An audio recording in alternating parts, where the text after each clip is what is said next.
Is happy ever after a myth? Hey, it's Monica, and this is Marriage Momentum. What if the secret to happily ever after isn't some magical moment, but small, consistent choices? Today, let's talk about it. Is happily ever after a myth? Is it something that can actually be attained? Right off the bat, a lot of people would probably say no. But I see it a little differently. I think it really comes down to your definition of happily ever after. If your definition is never having conflict, never disagreeing, always feeling butterflies, and constantly looking at your spouse with googly eyes, then yeah, that version probably isn't realistic. Because the truth is, if you ask 10 married couples if they're happy, you'll get 10 different answers. Happily and happy doesn't look the same for everyone. One word can carry many different meanings.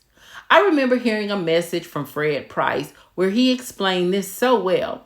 He said if he said the word fox, people wouldn't think of the same thing.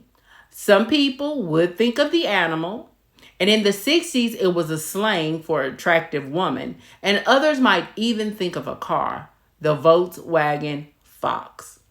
Same word, different meanings. And that's exactly how it works in marriage.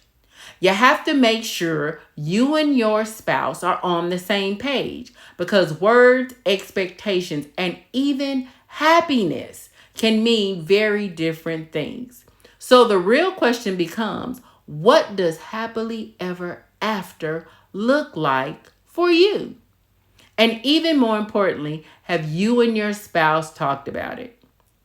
Sometimes you have to explore those definitions, talk them through, and get a clear understanding together.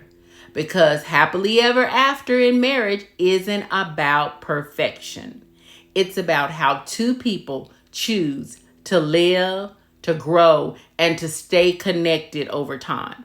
So what does that actually look like? It can look like this.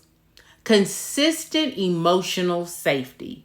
That means you both feel safe being honest without fear of being torn down or ridiculed. You make it safe for your spouse to come to you with hard things, and they do the same for you, especially when admitting fault. It's about having respect during conflict. Disagreements are going to happen, but you don't attack each other's character. You stay focused on the issue, not tearing down the person you love. You attack the problem, not each other. It's about choosing each other daily. Love isn't just a feeling, it's a decision you keep making day after day. Even on the hard days, you lean in instead of pulling back. And it's about having commitment through seasons. Winter, spring, summer, and fall. You understand that love has phases and you stay through them.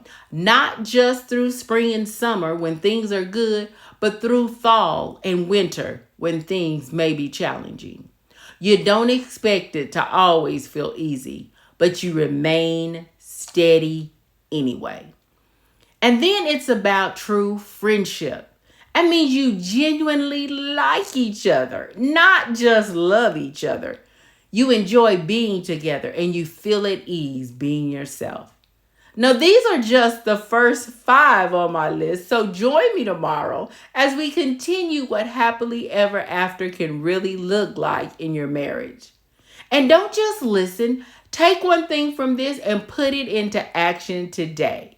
And when you do, drop it in the comments. I'd love to hear what you're working on. This is Marriage Momentum, and until next time. And remember, strong marriages don't stand still. They build momentum.